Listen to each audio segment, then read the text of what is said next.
Hello नमस्ते, मैं हूं Manisha. Welcome to R S only. और सैटरडे है, राजस्थान वीकली न्यूज़ का टाइम हो गया है। और इस बार की इस वीक की न्यूज़ जो है, एक फैक्चुअल न्यूज़ है, उसको छोड़ के एनालिटिकल न्यूज़ ज़्यादा हैं। इनके ऊपर डायरेक्ट एमसीक्यूज़ बनना थोड़ा मुश्किल है।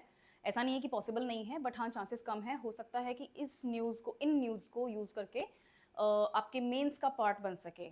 ठीक है, तो अपन आज थोड़ा एनालिटिकल पॉइंट ऑफ व्यू से ही इन न्यूज़ को देखेंगे।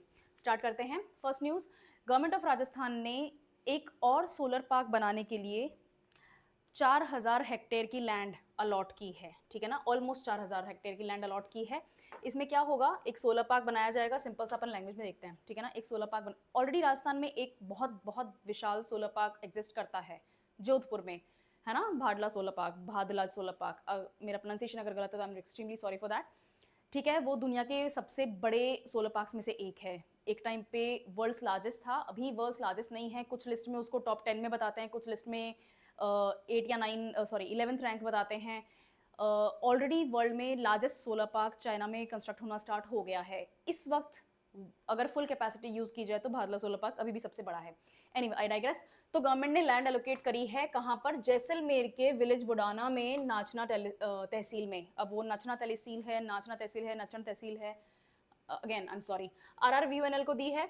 ठीक है, इसमें क्या होगा, 2000 मेगावाट का सोलर पार्क बनाया जाएगा। यानी कि इसकी कैपेसिटी कितनी होगी, 2000 मेगावाट टोटल कैपेसिटी बनाई जाएगी यहाँ पे। ठीक है, और राजस्थान की ग्रीन एनर्जी के लिए इसकी पोजीशन और स्ट्रांग होती है।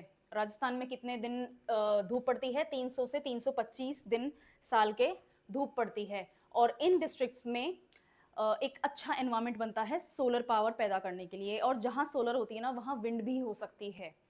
ठीक है, ऐसा क्यों है, क्योंकि बहुत ज़्यादा हाई टेम्परेचर जहाँ पे होते हैं वहाँ पर बहुत एक्सट्रीमली फास्ट विंड्स भी चलती हैं, प्रोवाइडेड कोई आपके सामने फिजिकल रेस्ट्रिक्शन ना हो।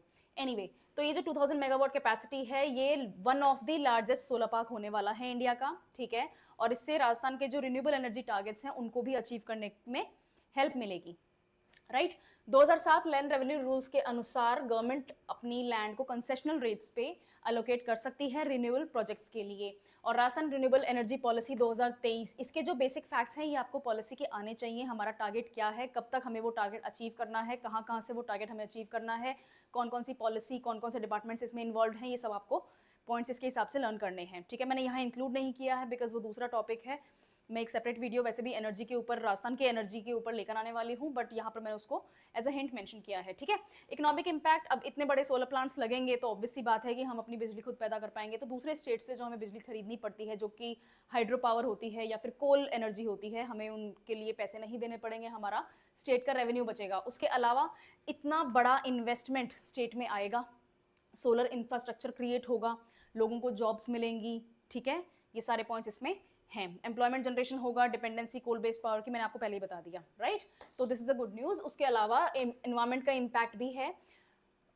ये पंचामृत COP26 कमिटमेंट जो मैंने लिखा है ना, ये पंचामृत, यहाँ पर 5 प्रिंसिपल्स हैं जो इंडिया ने conference of parties 2021, conference of parties 26 2021 जो ग्लासगो में हुई थी, उसमें इंडिया ने साइन किया था। ये 5 प्रिंसिपल्स आपको याद करने हैं।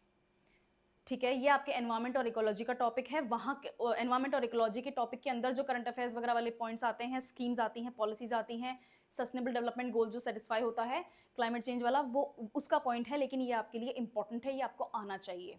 ठीक है, तो कॉन्फ्रेंस ऑफ पार्टीज नंबर 26 2021 में हुई थी ग्लासगो में। ठीक है, इंडिया सिग्नेटरी मेंबर है। और इंडिया ने टारगेट रखा था कि हम 500 गीगावाट नॉन फॉसिल फ्यूल से जनरेट करी हुई एनर्जी बनाएंगे 2030 तक। और इसमें अलग अलग एनर्जी के हमारे वो हैं, सोर्सेज हैं। सोलर से कितना होगा, विंड से कितना होगा, टाइडल से कितना होगा, ये सारे आपके अलग अलग कैटेगरीज हैं। इंडिया के आपको NDCs याद करने हैं। उसके अलावा हमारा ये भी एम है कि हम कार्बन एमिशंस, अपना कार्बन फुटप्रिंट जो है कंट्री का, उसको डाउन करना चाहते हैं, कार्बन एमिशंस कम करना चाहते हैं, किसी भी टाइप का एयर पोल्यूशन हम कम करना चाहते हैं। स्ट्रेटेजिक इंपॉर्टेंस क्या है इसकी, और मैं आपको भादला के बारे में ऑलरेडी बता चुकी हूँ। इस प्रोजेक्ट से राजस्थान अपनी रिन्यूएबल एनर्जी हब की जो पोजीशन है इंडिया में, उसको कंसोलिडेट करता है, स्ट्रॉन्ग करता है। अगर राजस्थान में ही सोलर एनर्जी नहीं बनेगी तो इंडिया में कहाँ बनेगी, धूप पड़े ही यहीं पर ही है। ठीक है, ओके।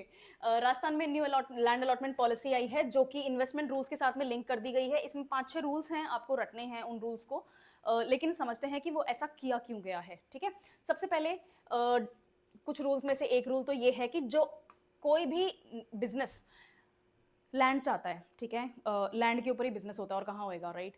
तो उनको लैंड अलॉट कर दी जाए, उनको लैंड मिले, तभी पॉसिबल है जब आप अपने बिजनेस की एक डिटेल्ड प्रोजेक्ट रिपोर्ट गवर्नमेंट को सबमिट करेंगे और उसमें मेंशन करेंगे कि आप क्या यहाँ पर काम करना चाहते हैं इस लैंड पर, कैसे प्रोडक्शन होगा, कितना एम्प्लॉयमेंट जनरेशन होगा, कैसे रेवेन्यू जनरेशन होगा, उससे और क्या बेनिफिट्स होंगे, कितनी एनर्जी आप कंज्यूम करेंगे, कितना वेस्ट जनरेशन करेंगे, कितना वेस्ट ट्रीटमेंट करेंगे, ठीक है।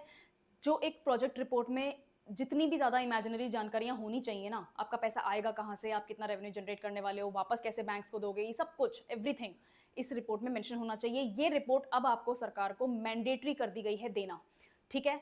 दूसरी चीज़, इन्वेस्टर के पास में, जैसे मान लेते हैं ये 100 करोड़ का इन्वेस्टमेंट मैं लेना चाहती हूँ, ठीक है ना, कि मैं चीफ मिनिस्टर को बोलूँगी कि सर मेरे पास में ये इन्वेस्टमेंट प्लान है, ये मेरे पास बिजनेस प्लान है और मेरे को 100 करोड़ का इन्वेस्टमेंट करना है, तो मुझे उदयपुर के एरिया में इतनी ज़मीन चाहिए, ठीक है। तो चीफ मिनिस्टर मुझसे पूछेंगे कि भाई अपना प्रोजेक्ट रिपोर्ट दिखाओ, तो मैंने उनको प्रोजेक्ट रिपोर्ट दे दिया। अब चीफ मिनिस्टर बोलेंगे कि आप 100 करोड़ का इन्वेस्टमेंट लेकर आ रही हैं, उनमें से 30 करोड़ रुपए मुझे आपके बैंक बैलेंस में देखने हैं, 30 करोड़ या उससे ज़्यादा, 1 रुपया कम नहीं। तो ये 30% का जो आपका इन्वेस्टमेंट का जो कैप है जो आपके बैंक बैलेंस में होना चाहिए, ये भी अब आपके लिए कंपलसरी है, ठीक है। उसके अलावा इन्वेस्टमेंट सरप्लस कैपिटल प्रूफ जो है वो आपको सबमिट करना है। इसके अलावा जो एवरेज प्रॉफिट है 3 साल तक टैक्स डिडक्शन के बाद में, ये आपके सामने आपके 10% ऑफ इन्वेस्टमेंट्स होने ही होने चाहिए। जितना आपने इन्वेस्ट किया, 100 करोड़ इन्वेस्ट किया, 10 करोड़ हो जाएगा इसका 10%। 3 साल तक टैक्स डिडक्शन के बाद में कम से कम 10 करोड़ का मुझे प्रॉफिट दिखाना है। थोड़ा सा ज़्यादा है बट ये इंपॉर्टेंट है, ठीक है ना, वरना क्या करते हैं कंपनी, मैं बताती हूँ आगे क्या करते हैं, मैंने मेंशन किया हुआ है सो दैट अपन कुछ गलती ना करें, भूले नहीं। इन कंडीशंस को आप कैसे फुलफिल कर पाएंगे, जब आपके पास में बैलेंस शीट, ऑडिट रिपोर्ट और बैंक स्टेटमेंट्स होंगे, ये भी आपको दिखाने हैं, ठीक है। ऐसा तो है नहीं कि मेरे को रात को सपना आया और मैं उठ के बोल दूंगी चीफ मिनिस्टर साहब को कि सर मेरे पास 100 करोड़ का एक बिजनेस इन्वेस्टमेंट प्लान है, और मान के चलते हैं, वैसे ऐसा है नहीं पर मान के चलते हैं कि मेरे पास बैंक बैलेंस भी है 30 करोड़ का, तो भी वो इमेजिन करके मुझे लैंड नहीं दे देंगे, होंगे आपके बैंक बैलेंस 30 करोड़ का है तो ये सब मैं कहाँ से लाऊंगी, है ना। तो ये बहुत सारी कंडीशंस रखाई हैं ताकि आपके साथ में चीटिंग कम से कम हो, राइट, ओके। सबसे बढ़िया फीचर इसका ये है कि इसमें अकाउंटेबिलिटी सेट की गई है। मैंने पहले से इस वर्ड को अंडरलाइन इसीलिए कर रखा है, अकाउंटेबिलिटी सेट की गई है। अगर आप 15 दिन, ये भी छोड़ते हैं, अगर आपके पास में कोई लैंड अलॉट की गई है और आपने उसको यूटिलाइज नहीं किया, एक पर्टिकुलर टाइम स्लॉट दिया जाएगा कि भाई आपको 180 दिनों के अंदर अंदर यहाँ पर कंस्ट्रक्शन शुरू करना है, अपना काम शुरू करना है, वरना आपकी इस लैंड जो आपने फैलो छोड़ दी है, अनयूटिलाइज छोड़ दी है, इसके ऊपर हम पेनल्टी लगाएंगे या फिर आपकी लैंड ये लैप्स हो जाएगी, वापस सरकार के पास चली जाएगी, ठीक है। तो ये एक स्ट्रिक्ट रूल है, ये बहुत ज़रूरी था, ठीक है, ये भी लगाया गया है। 15 दिन के अंदर अंदर ये रिक्विजिट अमाउंट डिपॉजिट कर दिया जाएगा और आपको लीज डीड इशू कर दी जाएगी। इसके अलावा जो पोस्ट अलॉटमेंट है, कंस्ट्रक्शन स्टार्ट कर दिया जाएगा, मैंने बता दिया स्टिपुलेटेड टाइम पीरियड के अंदर अंदर आपका काम शुरू हो जाना चाहिए, वरना आपके ऊपर पेनल्टी लगेगी। और पेनल्टी ये 5 से 10% जो है, ये आपके डिपेंड करता है कि कितनी इन्वेस्टमेंट की कैपेसिटी है उसके ऊपर लग रही है, ठीक है, ओके। और ये लोकल अथॉरिटी लगा सकते हैं, बाय द वे मैं इसका बताती हूँ, इसका पॉजिटिव पॉइंट भी है और इसका एक नेगेटिव पॉइंट भी है, and I will tell you later, आगे मैंने बताया है उसमें। ईज ऑफ डूइंग बिजनेस से इसको आसानी होगी, भाई पहले नहीं कहते थे कि मतलब है ना, पहले वहाँ से काउंटर नंबर 6 से जाओ, फॉर्म भर के लाओ, काउंटर नंबर 7 से अटैच करा के लाओ, काउंटर नंबर 12 से उसके ऊपर सिग्नेचर्स लेकर आओ, ठीक है। तो आपको बहुत सारी विंडोज, बहुत सारे काउंटर्स को क्रॉस करना पड़ता था, जो कि बहुत ज़्यादा टाइम कंज्यूमिंग होता था। तो बिजनेसेस के लिए ये एक डिमोटिवेटिंग फैक्टर था कि मैं सरकारी दफ्तरों के चक्कर ही लगाता जा रहा हूँ, 6 महीने हो गए, मुझे अभी तक लीज डीड नहीं मिली है, या फिर मुझे जो भी है परमिशन नहीं दी गई है काम स्टार्ट करने की। आपको बिजनेस स्टार्ट करना है तो आपको परमिशन तो लेनी पड़ेगी ना सरकार से, एडमिनिस्ट्रेशन से, राइट। तो उसमें टाइम लगता था। अब क्या कर दिया है, सिंगल विंडो सिस्टम कर दिया है, वन यूनिफॉर्ड फॉर्म दिया जाएगा आपको, एक फॉर्म दिया जाएगा एक ही विंडो से, वही भरना है, वही अटैच करना है, वही फोटो लगानी है, वही आपको प्रूफ देने हैं, और आपको 15 दिन के अंदर अंदर अपनी परमिशन दे दी जाएगी कि अब आप काम स्टार्ट कर सकते हैं। तो this is good, this is easy, right, okay. Next देखते हैं कि ऐसा किया क्यों गया है। पहले जो लैंड दी जाती थी प्राइवेट इंडिविजुअल्स के द्वारा को दी जाती थी, वो कोई फाइनेंशियल स्ट्रेंथ देख के नहीं दी जाती थी। तो क्या होता था, कई बार प्लान उनका रियलिटी में बदल जाता था कि भाई हम सोच के बैठे हैं कि हमें यहाँ पर कोई स्कूल खोलना है, और वो स्कूल सच में बनता था। कई बार ऐसा होता था कि वो स्कूल बना ही नहीं, और वो प्राइवेट इंडिविजुअल या फर्म या इंस्टीट्यूशन जो भी है उनके पास में वो लैंड अलॉट हो गई, अब वो उन्हीं के पास रह गई, ठीक है। तो कोई वापस लैंड लेने वाला कोई है ही नहीं, क्योंकि वो तो उनको अलॉट हो गई। तो सरकार क्या करती थी कि भाई हमें वो लैंड वापस दो, और वो इंस्टीट्यूशन क्या बोलता था, मैं क्यों दूं, तुमने तो मुझे वो लैंड दे दी। तो सरकार क्या करती थी, हाई कोर्ट जाती थी, सुप्रीम कोर्ट जाती थी, इससे लिटिगेशंस बढ़ते थे और ज़्यादा टाइम खराब होता था, ठीक है ना। तो इससे लिटिगेशंस बहुत ज़्यादा होते थे, कोर्ट जाना पड़ता था, बहुत केस होते थे। अब ऐसा नहीं है। अब क्या है, फाइनेंशियल सेफगार्ड भी दिया गया है, ठीक है, ये तो आपको साफ नज़र आ रहा है। मैं बताती हूँ अब इनकी क्या है। यहाँ पर क्या हुआ है, टाइमली इशुएंस वगैरह वाली जो बात है, 15 दिन के अंदर अंदर आपको लीज डीड दे दी जाएगी और ये सब बहुत बढ़िया है। इसमें सबसे बड़ी प्रॉब्लम ये है, ये जितना अच्छा ये है ना उतना ही खतरनाक भी है। ये करप्शन के लिए और एक विंडो खोल देता है। तो जो लोकल अथॉरिटी वहाँ पर आपके पास में विजिट करेगी, जो लोकल अथॉरिटी आपको बोलेगी कि भैया काम ना स्टार्ट हुआ, ठीक है, तो ग्रीजिंग ऑफ हैंड्स वाली जो एक्टिविटी है वो बढ़ भी सकती है, ठीक है। तो ये रिस्की भी है और ये अच्छा भी है। ऑन पेपर बहुत अच्छा है कि आपको बार बार मेन ऑफिस नहीं भागना पड़ रहा, मतलब जयपुर सेक्रेटरीट नहीं आना पड़ रहा आपको उदयपुर में बिजनेस स्टार्ट करने के लिए। जो वहाँ पर लोकल अथॉरिटीज़ हैं वो भी आपको ये डीड प्रोवाइड कर सकते हैं। एनीवे मैं इसको ज़्यादा एक्सप्लेन नहीं करूँगी, you know that, okay. Simplification single form है तो रेड टेपिज्म को भी रिड्यूस किया गया है, again with the same problem. अगर एक ही विंडो पे काम होगा तो उस विंडो के ऊपर जो बैठा है वो ही कर लेना है सारा काम, ठीक है, उसी को कर लेना है। नेक्स्ट, इसका इम्पैक्ट क्या है, सिर्फ जेन्युइन इन्वेस्टर्स जो हैं उनको ही इंकरेज किया जाएगा।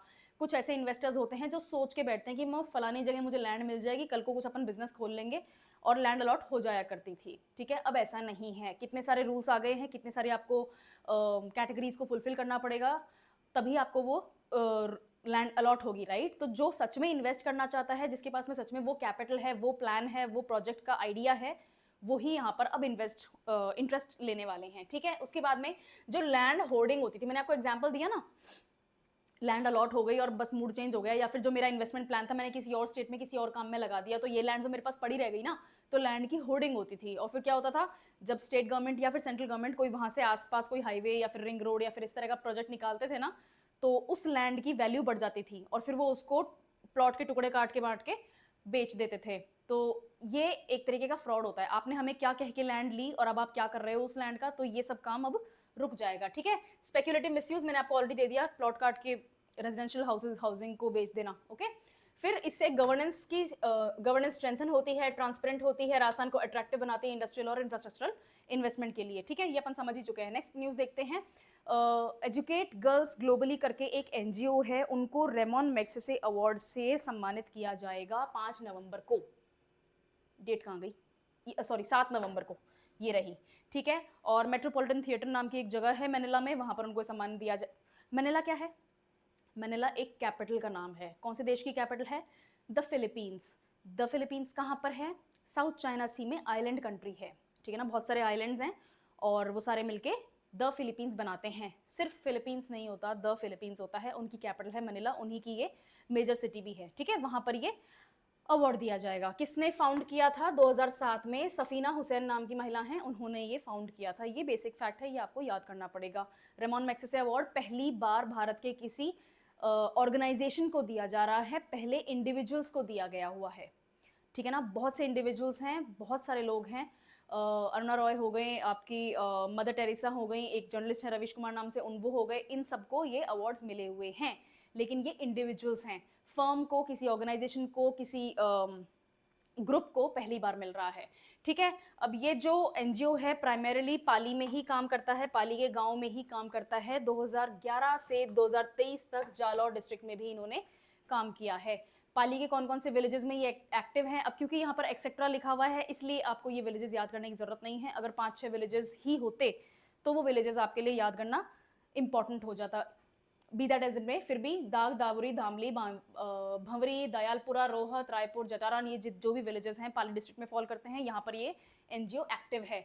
14 से 29 साल के बच्चियां और महिलाएं जो हैं उनको स्कूल एजुकेशन प्रोवाइड करने का काम, उनको स्कूल एजुकेशन के लिए प्रोत्साहित करने का काम इस एनजीओ का है, ठीक है, स्कूल्स में एनरोल कराने का काम। उसके अलावा पीपल ड्रिवन मूवमेंट है, लोगों को पार्टिसिपेट करा के कम्युनिटी पार्टिसिपेशन वाला एक तरह का मूवमेंट चलाया हुआ है इस एनजीओ ने, जिसके कारण पॉजिटिव रिजल्ट्स भी देखने को मिले हैं। ये आपको रेमॉन मैग्सेसे अवार्ड के बारे में जानकारी है। अब क्योंकि रेमॉन मैग्सेसे को एशिया का नोबेल बोला जाता है, अब आपके लिए नोबेल प्राइज पढ़ना भी इंपॉर्टेंट है, सिर्फ इसी न्यूज़ के कारण नहीं, अदरवाइज भी अमेरिका के राष्ट्रपति बार बार बोल रहे हैं कि मुझे नोबेल पीस प्राइज दे दो, क्योंकि मैं हूँ, ठीक है ना, बाकी सब पानी कम है, जब बस मैं हूँ।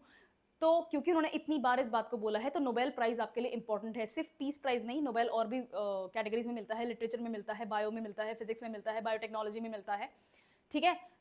इन सभी नोबेल प्राइजेस को आपको पढ़ना है, एक लिस्ट बनानी है, कौन सा प्राइज कब स्टार्ट किया था, कहाँ मिलता है, कौन देता है, और लास्ट टू अवार्ड्स जो दिए गए हैं वो किसको दिए गए हैं, ईयर की बात नहीं है, लास्ट 2 अवार्ड्स किसको दिए गए हैं, इंडिया में किस किसने कौन कौन सी कैटेगरी में ये अवार्ड विन किया हुआ है, सिर्फ रेमॉन मैग्सेसे से ही नहीं, नोबेल की लिस्ट भी।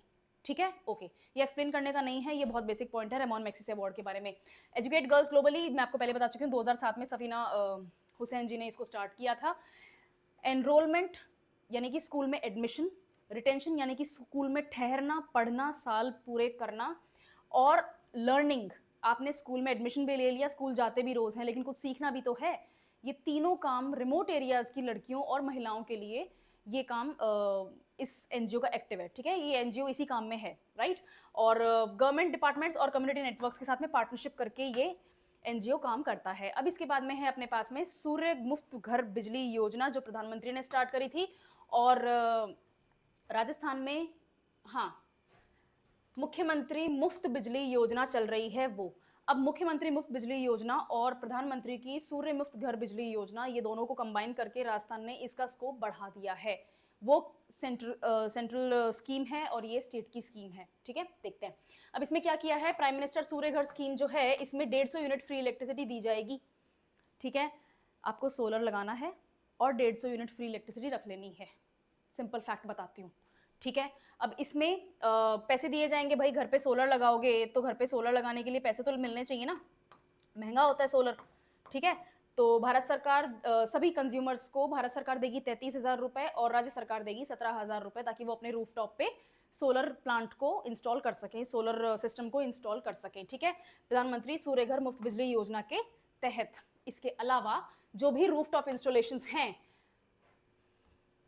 3,000 मेगावाट टोटल राज्य में बिजली सिर्फ और सिर्फ रूफटॉप सोलर से पैदा करने का हमारा एम है। इसमें 1.1 किलोवाट जो फ्री इंस्टॉल कैपेसिटी है वो फ्री ऑफ कॉस्ट दी जाएगी। ठीक है, इसके अलावा 150 यूनिट्स पर मंथ आपके सोलर पैनल से आप फ्री यूज कर सकते हैं।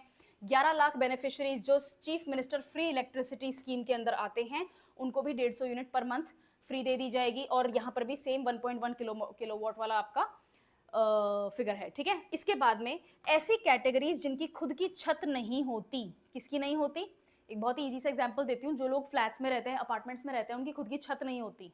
ठीक है, उनके लिए, और भी लोग जो हैं जिनके पास में खुद छत नहीं है, बिजली तो काम में सभी ले रहे हैं, राइट, उनके लिए डिस्कॉम जो है, स्टेट डिस्कॉम जो है, वो कम्युनिटी सोलर प्लांट इस्टेब्लिश करेंगे। और वो community solar plants free electricity unit wise 150 वाला जो अपन फिगर देख चुके हैं, सबको प्रोवाइड करेंगे।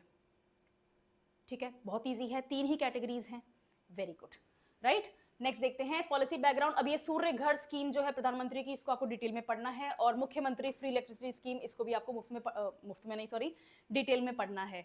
ठीक है, इनकी ये एक्चुअली डिफिकल्ट नहीं है। इनमें 4 चीजें इंपॉर्टेंट होती हैं, 4 चीजें। कब आई, कौन लाया, फर्स्ट चीज। सेकेंड, टारगेट क्या है, कितनी इलेक्ट्रिसिटी प्रोड्यूस करवानी है।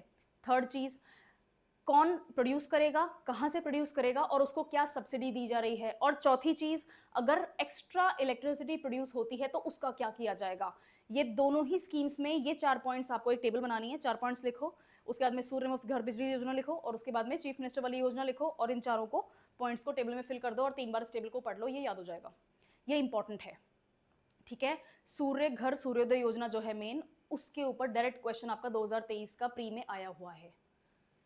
ओके, आई थिंक पिछले साल जो प्री हुआ था 2025 के लिए, जो प्री हुआ था, वो भी आपके क्वेश्चन आया हुआ है। ठीक है, यूपीएससी में भी सूर्योदय योजना के ऊपर डायरेक्ट क्वेश्चन आया हुआ है। इंडिया का रिन्यूएबल एनर्जी के ऊपर जितना भी फोकस है, राजस्थान का रिन्यूएबल एनर्जी के ऊपर जो भी फोकस है, ये आपके लिए इंपॉर्टेंट है, इसके ऊपर डायरेक्ट क्वेश्चन बनते हैं। ये मोस्ट इंपॉर्टेंट टॉपिक्स में से एक है जो आपके कोर सब्जेक्ट को टच नहीं करता, करंट अफेयर्स का टॉपिक है, राइट। सोशल इंपैक्ट, पुअर और मिडिल क्लास हाउस होल्ड्स को एक तरह से एनकरेज करने की बात है। भाई हम दे रहे हैं ना आपको सब्सिडी, हम लगवा के दे रहे हैं ना आपको सब्सिडी वगैरह, कर कुरा के आपको पूरा छत के ऊपर सिस्टम लगा के देंगे, बनाओ भाई बिजली अपनी और खुद यूज करो, राइट। और रूरल और अर्बन हाउस होल्ड्स को सस्टेनेबल बनाने की कोशिश की जा रही है। हम चाहते हैं कि कार्बन फुटप्रिंट कम हो, कार्बन एमिशंस कम हो, एयर पोल्यूशन कम हो, और कन्वेंशनल सोर्सेज के ऊपर हमें कम डिपेंड करना पड़े इलेक्ट्रिसिटी पैदा करने के लिए। कन्वेंशनल सोर्सेज कौन से हैं, जैसे कि कोयला, ऑयल। ठीक है, हम नहीं चाहते कि हम उनको यूज करें। राजस्थान की रेलेवेंस क्या है, ठीक है, जो सब्सिडी बर्डन है गवर्नमेंट के ऊपर, है ना, उसको लॉन्ग रन में रिड्यूस करा जाएगा। लॉन्ग रन में क्यों? एक बार तो सब्सिडी लगेगी, लेकिन बाद में तो लोग अपनी बिजली खुद पैदा कर रहे हैं ना छत के ऊपर, है ना, राइट। दूसरा, सोलर पैनल मैन्युफैक्चरिंग को बूस्ट मिलेगा, जिसके कारण जॉब्स भी क्रिएट होंगी। ओके, हाँ। तीसरा, राजस्थान की पोजीशन, अच्छा इसके अलावा मैं बताती हूँ, राजस्थान में खुद में सोलर और विंड के अलावा जो बिजली पैदा होती है, और न्यूक्लियर कोटा वाले को उसको भी छोड़ दो, जो बिजली आती है वो हम खरीदते हैं आसपास के स्टेट से, क्योंकि वहां पर बिजली बन रही है, राइट। तो जो स्टेट का जो एक्सचेकर है उसको इतना पेमेंट नहीं करना पड़ेगा अगर हमारे रेजिडेंशियल जो इलाके हैं वहां पर खुद अपनी बिजली बना लेना शुरू कर दें तो, ठीक है। तो स्टेट का जो बैलेंस है, बैलेंस शीट है, उसमें भी हमें काफ़ी रिलैक्सेशन देखने को मिलेगा, ठीक है। उसके आगे देखते हैं, चेक रिपब्लिक नाम का एक देश है यूरोप में, वहां पर पैरा शूटिंग टूर्नामेंट चल रहा है, sorry archery tournament, para archery tournament चल रहा है। उसमें वर्ल्ड रैंकिंग की राजस्थान के श्याम सुंदर स्वामी जो बीकानेर के हैं, और राकेश कुमार, टीम एफर्ट भी गोल्ड लाई है और इंडिविजुअल एफर्ट भी ये गोल्ड लेकर आए हैं। किसको हराया है? फ्रांस के ग्यूरेन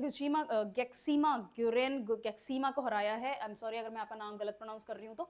और इनका स्कोर ये था, एब्सोल्यूट फैक्टर रट मारने वाली चीज है, ठीक है, कोई कुछ नहीं कर सकता। ये इनका श्याम सुंदर जी का सेकंड कंसेक्यूटिव गोल्ड है। ये पहले भी 2024 में गोल्ड लेकर आए हैं। थाईलैंड में जब पैरा एशिया कप हुआ था उसमें आर्चरी में इन्होंने गोल्ड जीता था, और इनको कंग्रेचुलेट किया है इन सभी ने, ठीक है, ओके।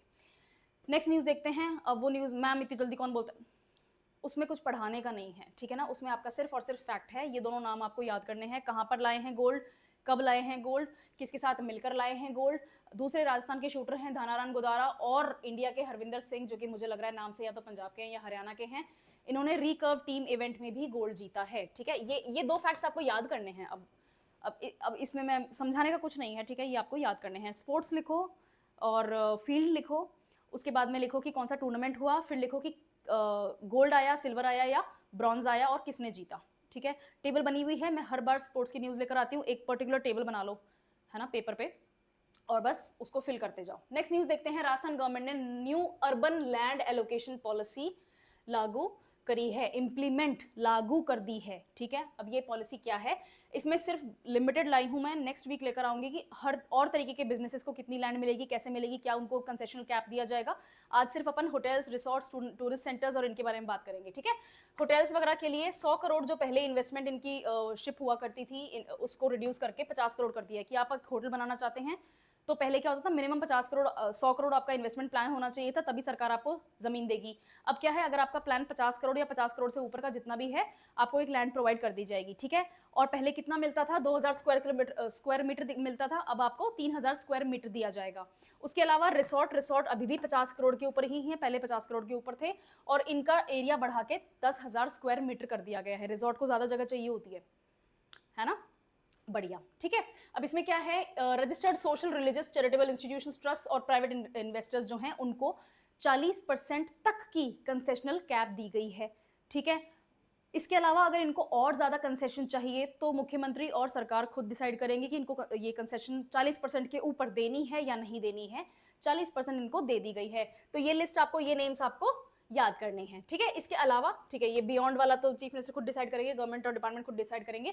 कोई इन्वेस्टर या इंस्टीट्यूशनल पार्टली भी यूटिलाइज करता है लैंड को, मान लेते हैं कि 3000 स्क्वायर मीटर मुझे होटल बनाने के लिए दे दी, ठीक है, लेकिन मैंने होटल कितने में बनाया, मैंने 2000 स्क्वायर मीटर में बनाया, मैंने 1000 स्क्वायर मीटर खाली छोड़ दिया, ठीक है, और यूं सोच लिया कि भाई हो सकता है आने वाले दिनों में मैं यहाँ पर कुछ कर लूँ, ठीक है। तो एक स्टिपुलेटेड टाइम पीरियड तक अगर मैंने उस लैंड का, बची हुई लैंड का कुछ नहीं किया है तो वो लैंड लैप्स हो जाएगी, और हाँ ये लो कैंसिल, ठीक है ना, वो अनयूटिलाइज्ड लैंड जो है वो लैप्स हो जाएगी, कैंसिल हो जाएगी, वो सरकार के पास वापस चली जाएगी। ये पॉलिसी फोकस किस चीज पे करती है, सोशल, एजुकेशनल, हेल्थ और टूरिज्म फैसिलिटीज के ऊपर। मैंने यहाँ पर सिर्फ टूरिज्म फैसिलिटी कवर करी है क्योंकि ये न्यूज़ बहुत ज़्यादा लेंदी हो रही थी, तो मैंने सोशल, एजुकेशनल और हेल्थ को नेक्स्ट वीक के लिए ड्रॉप कर दिया है, ठीक है। तो नेक्स्ट वीक अपन इसी न्यूज़ को सेम इन 3 कैटेगरीज में भी देखेंगे, ओके।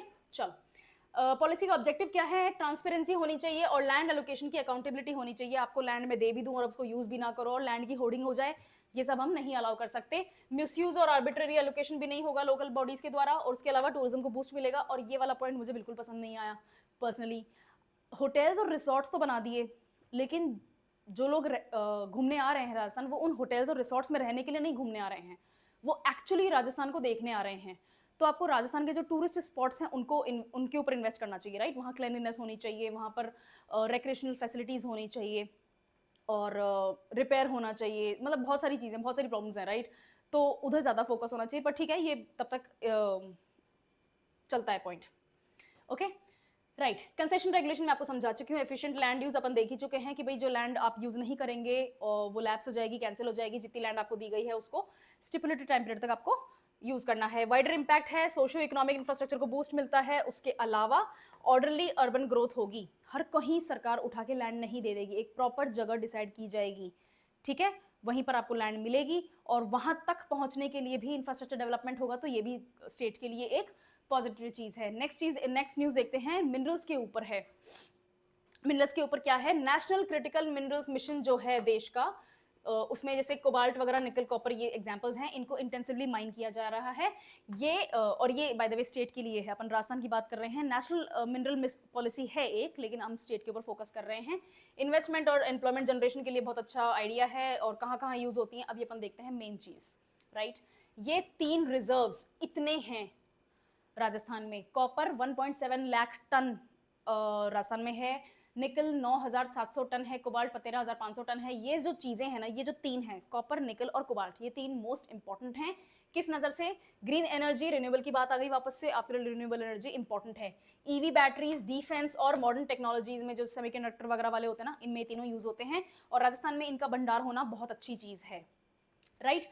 अब ये आपके एलिमेंट्स के नाम हैं और इसमें ये बताया है कि राजस्थान के कौन से जिले में कौन सा एलिमेंट पाया जाता है, ठीक है। मैंने मैप लगाया है इसी रेफरेंस के लिए कि आप एक एक डिस्ट्रिक्ट को यहाँ पर मेंशन करें और उस मैप में ये भी मेंशन करें कि किस डिस्ट्रिक्ट में क्या मिल रहा है। जैसे कौन सा करें अपन, चलो ठीक है, जैसे गोल्ड है, ये रहा, ठीक है। बांसवाड़ा, डूंगरपुर, दौसा और उदयपुर, तो यहीं पर है। डूंगरपुर, बांसवाड़ा, ये प्रतापगढ़ है, ठीक है। तो इन दोनों जगहों पे आपका, एक सेकेंड, फोन क्यों आ रहा है, ठीक है, इन दोनों जगहों पे, और ये आपका उदयपुर है, राइट। तो यहां पर आपका गोल्ड है। आपको एक मैप लेना है, राजस्थान का पॉलिटिकल मैप लेना है और आपको मिनरल्स के अकॉर्डिंग इन डिस्ट्रिक्ट्स को कलर करना है, मार्क करना है, तभी याद होंगे, वरना ये याद नहीं होंगे। ह्यूमंस की मेमोरी जो होती है वो फोटोग्राफिक मेमोरी होती है, हम देख के ज़्यादा अच्छे से याद कर पाते हैं बजाय कि सुन के या पढ़ के, ठीक है। ये देखना आपके लिए इंपॉर्टेंट है, मैंने इसी कारण से ये रेफरेंस में लगाया है। अगर ये आपको लगता है कि एक फॉरवर्ड स्टेज है, मुझे तो डिस्ट्रिक्ट्स की पोजीशन ही याद नहीं है, तो पहले डिस्ट्रिक्ट की पोजीशन याद करो, ठीक है। जैसे ये क्या है, ये सीकर है, ये क्या है, ये झुंझुनू है, ये क्या है, ये आपका जयपुर है, ये क्या है, कोटपुतली है ना, ये क्या है, बता दो कमेंट्स में, ठीक है। ये क्या है, ये आपका नागौर है। ये क्या है, चलो ये भी बताओ कमेंट्स में। ये आपका हनुमानगढ़ है, ये आपका श्री गंगानगर है, ठीक है। यहां पर अब मैं हिंट दे रही हूं, कोटा, बारां, झालावाड़ यहां आते हैं, ठीक है। यहां कौन से डिस्ट्रिक्ट्स हैं, ये आपको याद करने हैं, ये आपको सारे याद करने हैं, है ना। यहाँ पर आपका पाली, सिरोही, राजसमंद ये सब पड़ता है। यहाँ आपका बीकानेर है, सॉरी, यहाँ आपका बाड़मेर है, यहाँ आपका जैसलमेर है, यहाँ आपका बीकानेर है, फलौदी है, जोधपुर है, ये सब आपको लर्न करने हैं, ये आपको आना ही पड़ेगा। ये आपको बैठ के रटना है, चाहे आपको फोटो देख के याद हो रही है, चाहे आपको प्रैक्टिस करके याद हो रहा है, डिस्ट्रिक्ट्स आपको याद करने हैं। और डिस्ट्रिक्ट्स के ऊपर मैं एक ट्रिक बताती हूँ, सुपर इम्पोज करो राजस्थान का फिजिकल मैप, तो आपको ये भी पता चल जाएगा कि थार डेजर्ट कहाँ कहाँ तक माना जाता है, अरावलीज कौन सी हैं, कहाँ से बनास बह रही है, कहाँ से माही बह रही है, ये सब आपको तभी आएगी, वरना ये याद नहीं होंगे। इंदिरा गांधी कैनाल वाला भी मैप इसी के ऊपर आ जाएगा, ठीक है ना। आपका बीसलपुर डैम जो है टोंक का, वो भी यहीं आपको मार्क करना है, ये सब आपको मार्क करने हैं। इसादा डैम जो है वो आपको मार्क करना है, ये तभी याद होंगे, वरना ये याद नहीं होंगे, ठीक है। तो राजस्थान का पॉलिटिकल मैप लगाने के पीछे मेरा यही पर्पस था और कोई पर्पस नहीं था इस न्यूज़ में, ठीक है। ओके, इससे क्या होगा, माइनिंग से क्या होगा, एक तो एम्प्लॉयमेंट जनरेशन होगा, इन्वेस्टमेंट आएगा आपके पास में, दूसरा स्टेट का रेवेन्यू ग्रो होगा और आपका सप्लाई चेन जो है, जो सेमीकंडक्टर की हो गई, ईवी बैटरीज हो गई, आपके जो स्विच होते हैं, इलेक्ट्रिसिटी का स्विच होते हैं, उसमें भी कोबाल्ट वगैरह यूज होता है, निकल यूज होता है, तो आप एक सप्लाई चेन का, ग्लोबल सप्लाई चेन का पार्ट बन सकते हैं, ठीक है। Very good. इसके बाद में क्रिटिकल मिनरल्स क्यों माना जाता है इनको, क्योंकि क्लीन एनर्जी, डिफेंस और हाईटेक अप्लायंसेज में इनका यूज़ होता है और इंडिया ज़्यादातर बार इनको इंपोर्ट करता है। अगर राजस्थान में ही डोमेस्टिकली ही हम इसको एक्सट्रीम लेवल पे माइन करते हैं तो हमारा ही फ़ायदा है, इंडिया का ही फ़ायदा है, राइट। उसके बाद में स्ट्रेटेजिक इंपॉर्टेंस इनकी यहाँ पर मेंशन करी हुई है। रेयर अर्थ एलिमेंट्स कहाँ यूज़ होते हैं, आपके कॉपर, निकल, कोबाल्ट कहाँ यूज़ होते हैं, इलेक्ट्रिसिटी वगैरह में इनमें यूज़ होते हैं ये। हाँ, इलेक्ट्रिक व्हीकल्स, आपके battery storage, renewable energy infrastructure, इन सब में यूज़ होता है। जिंक, लेड, गोल्ड, ग्रेनाइट या कहाँ यूज़ होता है ये आपको याद करना है। और फॉस्फोराइड और पोटैश आपके फर्टिलाइजर्स वगैरह में यूज़ होते हैं।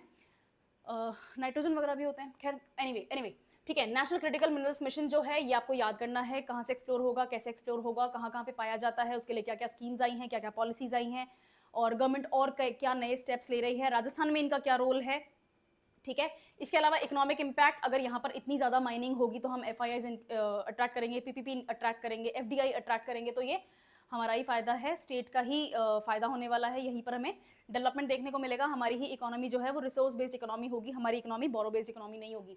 उसके बाद में ग्लोबल एंगल क्या है, वही वाली बात वापस आ रही है, ठीक है। आपको ग्लोबल सप्लाई चेन का पार्ट बनना है, EVs आपके यहाँ बननी चाहिए, बैटरीज बननी चाहिए, सेमीकंडक्टर्स बननी चाहिए, ठीक है ना। इसके अलावा इसमें सबसे ज़्यादा बड़े चैलेंजेस क्या है, इको फ्रेंडलीनेस। जब आप रेयर अर्थ मिनरल्स निकालते हैं तो सबसे बड़ा क्वेश्चन आता ही क्लाइमेट का ही है। सस्टेनेबली इनको एक्सप्लोर नहीं किया जा सकता, एटलीस्ट अभी तक तो, ठीक है। तो इनका इको फ्रेंडली माइनिंग होना चाहिए, ऐसे इनोवेशंस होने चाहिए कि हम इनको इको फ्रेंडली माइन कर सकें। सस्टेनेबल रिहेबिलिटेशन, जो लोग वहाँ रह रहे हैं उन जगहों पे जहाँ पर ये मिनरल्स पाए जाते हैं, तो आपको उनको हटाना पड़ेगा वहाँ से, राइट, कहीं और उनको बसाना पड़ेगा। तो उनको, उनका जो रिहेबिलिटेशन आप कर रहे हैं वो भी सस्टेनेबली होना चाहिए। ऐसा नहीं कि मतलब पहले तो अच्छी जगह पे रहते थे और बाद में आपने उनको एक मतलब LHG आपने फ्लैट्स बना के दे दिया और बस अब रह लो, तुम यहाँ पे रह लो, तुम्हारी वो वाली ज़मीन तो सरकार की हो गई। ऐसा नहीं होना चाहिए, उनको रिहेबिलिटेशन भी उनका प्रॉपर होना चाहिए। एनवायरमेंट और डेवलपमेंट के बीच में हमें एक अच्छा बैलेंस क्रिएट करना पड़ेगा। अब 2 अभियान स्टार्ट करे हैं राजस्थान सरकार ने, शहर चलो अभियान और गांव चलो अभियान, ठीक है। अब इन अभियानों का क्या सेंस बनता है भाई, ये कब कब करे जाएंगे ये आगे देखते हैं अपन। शहर चलो अभियान, शहरों में जो आपकी प्रॉब्लम्स हैं, कहीं पर सीवेज की लाइन नहीं है, कहीं पे पानी की लाइन नहीं है, सड़कें ढंग की नहीं है, आप ऑफिस तक नहीं पहुंच पा रहे हैं, अप्रोच पॉसिबल नहीं है, डेवलपमेंट नहीं पहुंच रहा है, इंफ्रास्ट्रक्चर की प्रॉब्लम्स आ रही हैं, ये सारी प्रॉब्लम्स आपकी सुनी जाएं और इनको एड्रेस करने के लिए सरकार स्टेप ले। ये है शहर चलो प्रोग्राम, ठीक है। सुनो मेरी बात। और गांव चलो प्रोग्राम, जितनी भी ऐसी गवर्नमेंट की स्कीम्स हैं जो गांव से या गांव के डेवलपमेंट से, एग्रीकल्चर से, किसी भी टाइप की उनकी डिलीवरी के लिए, उनकी पॉसिबल जो प्रॉब्लम्स हैं उनका सोल्यूशन देने के लिए स्कीम्स एग्जिस्ट करती हैं राजस्थान सरकार की और भारत सरकार की, ठीक है, सारी, वो उन तक डोर टू डोर प्रोवाइड की जा सके। इन दोनों अभियानों का यही काम है। डेट्स आपको याद करनी है, ठीक है। डेट्स कहाँ हैं, गांव चलो अभियान आपका 18 सितंबर से स्टार्ट होगा और शहर चलो अभियान आपका 15 सितंबर से 2 अक्टूबर तक चलेगा, ठीक है। अब इसमें क्या किया जाएगा, कैंप्स ऑर्गेनाइज किए जाएंगे। तो ऐसा तो है नहीं कि मतलब आपके पास सरकारी ऑफिसर का फोन आएगा, बोलेगी कि हाँ जी क्या तकलीफ है, हम नोट बना रहे हैं और देखते हैं कब पूरा कर सकते हैं। ये डेट चल रही है, शहर चलो अभियान के अंतर्गत हम ये काम कर रहे हैं, या गांव चलो अभियान के अंदर हम ये काम कर रहे हैं, ऐसा तो करता नहीं है, ऐसा नहीं हो सकता, राइट। तो वो क्या करेंगे, ऐसे कैंप्स ऑर्गेनाइज करेंगे जो कि म्यूनसिपल हेडक्वार्टर्स पे होंगे, जोनल ऑफिसेस पे होंगे, कम्युनिटी सेंटर्स पे होंगे, पब्लिक प्लेसेस पे होंगे, और हर कैंप के ऊपर एक नोडल ऑफिसर बैठा होगा और वहां जाकर आप अपनी ग्रीवेंसेस सुना सकते हैं, ठीक है। और इन कैंपेन्स का पर्पस क्या है, इन कैंपेन्स का यही पर्पस है कि डोर स्टेप डिलीवरी आपको दी जाए गवर्नमेंट की पॉलिसीज की। उसके अलावा अर्बन गवर्नेंस और रूरल सर्विस डिलीवरी को भी स्ट्रेंथन किया जाए, प्रॉपर किया जाए, लोगों की उनकी बातें जो उनकी प्रॉब्लम्स हैं उन तक पहुंचे। आपकी तकलीफ ही अगर सरकार तक नहीं पहुंचेगी तो सरकार उस तकलीफ को दूर कैसे करेगी, ठीक है ना। कोई सोशल मीडिया पे बैठा हुआ नहीं है कि मेरे घर के पीछे खड्डा हो रखा है, मैं कहाँ अपनी गाड़ी पार्क करूँ, ऐसा तो नहीं होता है ना, आपको बताना पड़ेगा। उसके लिए ये सब लग रहा है, मैं बहुत ही बेसिक लेवल पे आपको समझा रही हूँ। इसमें बहुत बड़ी प्रॉब्लम्स भी डील कर गई हैं। जैसे मैंने बोला कि सीवर की लाइन ही नहीं है, तो सीवर की अगर लाइन ही नहीं है तो क्या कर रहे हो, ठीक है। तो वो भी यहाँ पर इस तरह की प्रॉब्लम्स भी डील करी जाएंगी। तो रेवेन्यू रिलेटेड जो आपकी ग्रीवेंसेज हैं उनको भी एड्रेस किया जाएगा।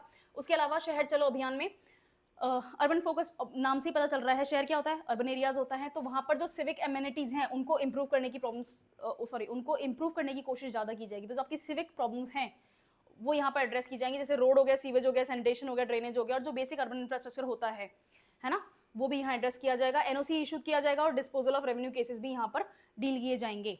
तो आपके रेवेन्यू केसेस सारे यहीं आएंगे, तो जो आपके रेवेन्यू ऑफिस वगैरह है ना, ये सारे आपको यहीं मिलेंगे। उसके बाद में गांव चलो कैंपेन का क्या काम है, मैं आपको पहले बता चुकी हूँ। रूरल फोकस बिगिनिंग होगी और अर्बन ड्राइव, अच्छा ठीक है। शहरों में फैसिलिटीज बेटर हैं गांव से, ये तो अपन ये तो मतलब श्योर है। अच्छी हैं या बुरी हैं उससे मतलब नहीं है, गांव के कंपैरिजन में बेटर हैं, ठीक है। तो अगर शहरों की प्रॉब्लम दूर करी जा रही है जिस भी तरीके से, वही तरीका हम गाँव में छोटे लेवल पर यूज़ करेंगे ताकि गाँव के लोगों की भी जो परेशानियाँ हैं उनको दूर किया जा सके। Inclusive growth and services penetration in villages, ठीक है। सोशियो इकोनॉमिक इम्पैक्ट, तो जो पुअर और मिडिल क्लास या लोअर मिडिल क्लास वाले जो लोग हैं जो अपनी प्रॉब्लम्स के लिए बार बार सरकारी ऑफिसर से चक्कर नहीं काट सकते, उनके लिए एक बहुत बड़ा रिलीफ है। उनको एक टाइम स्लॉट दे दिया गया है, उनको एक कैंप पे जाना है, अपनी बात बतानी है और मतलब संतुष्ट हो जाना है कि भाई अब काम हो जाएगा, ठीक है ना। गुड। उसके अलावा एडमिनिस्ट्रेटिव ट्रांसपेरेंसी हम देख सकते हैं, यहाँ पे नोडल ऑफिसर बैठा होगा, उसके पास में आपने ग्रीवेंस दी है और वो सोल्यूशन प्रोवाइड करेगा आपको, तो ट्रांसपेरेंसी हो गई ना, बढ़िया, ठीक है। ट्रांसपेरेंसी लिखने का रीज़न ये होता है कि आपको जितना कम बार एडमिनिस्ट्रेशन के और गवर्नमेंट ऑफिसेज के चक्कर काटने पड़े उतना अच्छा है, क्योंकि वहाँ जितने ज़्यादा चक्कर काटोगे ना उतने ही ज़्यादा करप्शन के चांसेस बढ़ते हैं, ठीक है। तो हम चाहते हैं कि वो चांसेस कम हो जाएं। तो आपको एक बार अगर विजिट करना पड़ रहा है तो बेटर है ना, बजाय कि आपको 10 बार किसी जगह विजिट करना पड़े सेम ही प्रॉब्लम के लिए, राइट। तो ये इसका यही बेनिफिट है। और पार्टिसिपेटरी गवर्नेंस, ठीक है, आप लोकल लेवल पे अपनी प्रॉब्लम अगर लोगों को गवर्नमेंट को एडमिनिस्ट्रेशन को बताएंगे तो पार्टिसिपेशन किया ना अपने गवर्नेंस में, राइट, ओके। उसके बाद में गवर्नेंस का एंगल क्या है, गुड गवर्नेंस प्रिंसिपल्स हैं और ईज ऑफ लिविंग और ईज ऑफ डूइंग बिजनेस वाली बात यहाँ पर लिंक कर देनी है अपन को, ऑब्वियसली बात है, तकलीफ दूर होगी तो बेनिफिट तो हो गया ना, ओके।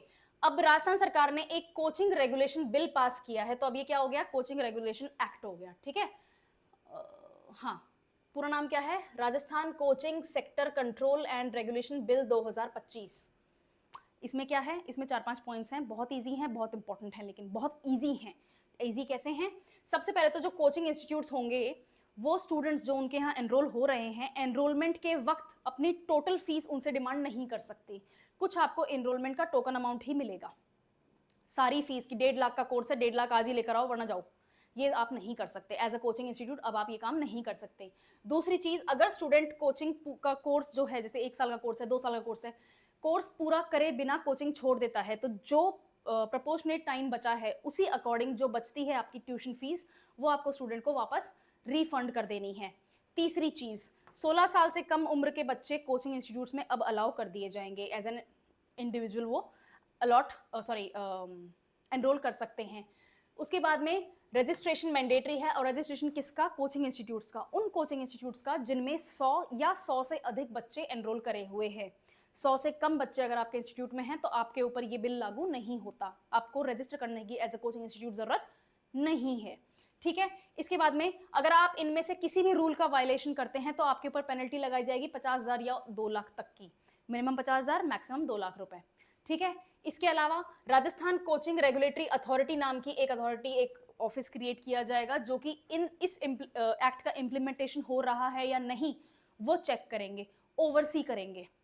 इसके बाद में इंस्टीट्यूट्स को सभी तरीके के नोट्स और स्टडी मटेरियल बच्चों को फ्री में प्रोवाइड करने हैं। किन बच्चों को, जो आपके यहाँ पर एनरोल्ड हैं, ठीक है ना, ऐसे नहीं मतलब ऑनलाइन फ्री में दे दो कि भाई सर फ्री में बोल दिया देने के लिए, नहीं, जो आपके बच्चे वहाँ आपके इंस्टीट्यूट में एडमिशन ले चुके हैं, जो एनरोल हो चुके हैं, उनको आपको ये सब काम फ्री में प्रोवाइड करना है। इसके अलावा कोचिंग इंस्टीट्यूट्स किसी भी टाइप का मिसलीडिंग एडवर्टाइजमेंट नहीं दे सकते। अब ये प्रॉब्लम यहाँ पर है कि ये बहुत वेग लैंग्वेज है, मिसलीडिंग मतलब क्या,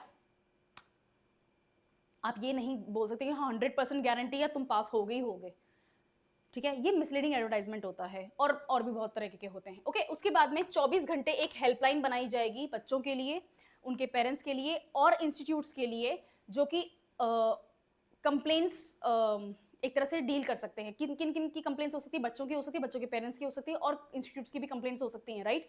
तो एक ऑनलाइन पोर्टल जो कि 24 घंटे रन करेगा, वहां पर आप अपनी कंप्लेंट डाल सकते हैं। जो कंप्लाइंट इंस्टीट्यूशंस हैं, यानी कि जो इन रूल्स का अच्छे से टू द टी फॉलो कर रहे हैं, उनको रिवॉर्ड भी किया जाएगा। और रिवॉर्ड क्यों किया जाएगा, ताकि मोटिवेशन मिले कि हम यही काम ऐसे ही अच्छे से तमीज से करें, ठीक है, करप्शन ना हो। उसके अलावा एक नेशनल टास्क फोर्स क्रिएट की गई है सुप्रीम कोर्ट के ऑर्डर के बाद में, और उस टास्क फोर्स के बाद में ही राजस्थान ने ये बिल इंट्रोड्यूस किया है, पास किया है, ठीक है। अब ऐसा क्यों किया है, इतना स्ट्रिक्टनेस क्यों आई है, सबसे बड़ी बात तो Rajasthan specially Kota institute capital कहलाता है, स्टूडेंट्स कैपिटल कहलाता है, और वहाँ पर इतनी ज़्यादा नेगेटिव न्यूज़ आई है कि बच्चे सुसाइड कर लेते हैं, ठीक है। कोचिंग इंस्टीट्यूट्स वाले भी कई धोखा दे रहे हैं, आपकी फ़ीस रिटर्न नहीं कर रहे हैं, स्टडी मटेरियल टाइम पे नहीं आ रहा है, टेस्ट के लिए एनरोल किया था और टेस्ट प्रोवाइड नहीं हो रहे हैं, मतलब बहुत सारी प्रॉब्लम्स होती हैं। तो उन सभी प्रॉब्लम्स का एक तरीके का बहुत फोकस न्यूज़ आ रही है, तो उससे डील करने के लिए कि ये नेगेटिव न्यूज़ हमें नहीं सुननी, इनका ये इलाज निकालो, ठीक है? ओके। उसके बाद में रिफंड पॉलिसी बहुत ज़रूरी है स्टूडेंट्स के और स्टूडेंट्स के पेरेंट्स के जो राइट्स हैं, है ना? फाइनेंशियल राइट्स है, फाइनेंशियल एक्सप्लॉइटेशन कम करने की कोशिश की गई है, आपको अब अपनी फीस रिफंड करनी पड़ेगी अगर बच्चा आपसे नहीं पढ़ रहा है तो, ठीक है? इसके बाद में मेंटल हेल्थ मैं आपको पहले ही बता चुकी हूँ, जो साइकोलॉजिकल ट्रॉमा बच्चों को झेलना पड़ रहा है, कंपटीशन का हो गया, चाहे कोचिंग इंस्टीट्यूट्स की स्ट्रिक्टनेस हो गई, ये जो प्रॉब्लम्स फेस करनी पड़ रही हैं, इससे भी डील करना है। ट्रांसपेरेंसी मेजर्स, आप मिसलीडिंग एडवर्टाइजमेंट वाली बात यहाँ पर ट्रांसपेरेंसी में आ जाएगी, ठीक है? जो आप करके दोगे बच्चों को वही बताओगे, आप एक्स्ट्रा वो काम नहीं करके बताओगे जो आप एक्चुअली करने ही नहीं वाले हो, बच्चों को धोखा नहीं दोगे, ठीक है? ओके। उसके बाद में मॉनिटरिंग सिस्टम होगा, जैसा कि मैंने आपको पहले ही बताया कि कंप्लेंट रिड्रेसल सिस्टम ऑर्गेनाइज किए जा रहे हैं, टास्क फोर्स बन रही है, ये सब आपके मॉनिटरिंग इंस्टीट्यूशंस ही हैं। अथॉरिटी क्रिएट हो रही है जो कि आपको इम्प्लीमेंटेशन हो रहा है या नहीं एक्ट का, उसको मॉनिटर करेंगे। Phone legal and governance aspect क्या है, सुप्रीम कोर्ट के डायरेक्टिव के बारे में बाद में हो रहा है, सुप्रीम कोर्ट नहीं बोलता तो कौन करता? ओके। इकोनॉमिक इम्पैक्ट क्या है इसका, जब आप स्टूडेंट काउंट को 50 से 100 कर रहे हैं, पहले 50 स्टूडेंट्स का था, जब आप 100 कर रहे हैं तो इसमें आपका टारगेट जो बड़े इंस्टीट्यूट्स हैं वो आपका टारगेट है, क्यों? क्योंकि उनका रेवेन्यू जनरेशन भी बहुत ज़्यादा है और वहीं पर करप्शन के चांसेस भी बहुत ज़्यादा हो जाते हैं, ठीक है? स्मॉल इंस्टीट्यूट्स को एक्सक्लूड किया गया है, इसको एक रिलीफ के रूप में भी देखा जा सकता है और लूप होल के रूप में भी देखा जा सकता है। कई बार क्या होता है, ब्रांच्ड इंस्टीट्यूशंस होते हैं, एक मेजर इंस्टीट्यूशन XYZ इंस्टीट्यूशन है और उन्होंने अपने 30 बच्चों का एक अलग बैच बना दिया और उनको एक अलग बिल्डिंग दे दी और उनका एक अलग नाम दे दिया और बोला कि ये तो 100 से कम बच्चे हैं, हमारे ऊपर तो ये कंप्लाइंट लागू ही नहीं होता है, ठीक है? तो एक लूप होल भी है, तो उसके ऊपर तो एक वॉचफुल आई रखनी पड़ेगी। इसके अलावा सिग्निफिकेंस लगभग हर कॉम्पिटिटिव एग्जाम के ऊपर ये बात लागू होती है, क्योंकि इतने सारे स्टूडेंट्स हैं, इतने सारे कोचिंग इंस्टीट्यूशंस हैं, तो ये एक रिस्की फील्ड रहता है, ठीक है? तो चैलेंजेस वगैरह सब इसमें आपके आ गए, ठीक है? आज की न्यूज़ कंप्लीट हो गई, ज़्यादातर एनालिटिकल न्यूज़ थी, लाइक आई सेड आपको फैक्ट्स की न्यूज़ आपके टेक्निकली तो आपको रटने वाली न्यूज़ तो एक ही थी जिसमें गोल्ड मेडल आया है पैरा आर्चरी शूट उसमें टूर्नामेंट में। उसके अलावा जो आपको मैंने राजस्थान का मैप बताया था वो भी आपके लिए एक टेक्निकली फैक्चुअल न्यूज़ ही है, लेकिन उसको रटने की बजाय समझोगे तो ज़्यादा अच्छे से याद हो जाएगा। अरावली रेंज नोटिस करो, कहाँ पर कौन सा मिनरल पाया जाता है, उसका क्या यूज़ है, ये 2-4 बार पढ़ोगे याद हो जाएगा। एनालिटिकल न्यूज़ थी, अच्छा था, है ना? मैंने समझाया भी ठीक से, ओके? चलो नेक्स्ट वीक मिलते हैं। Thank you.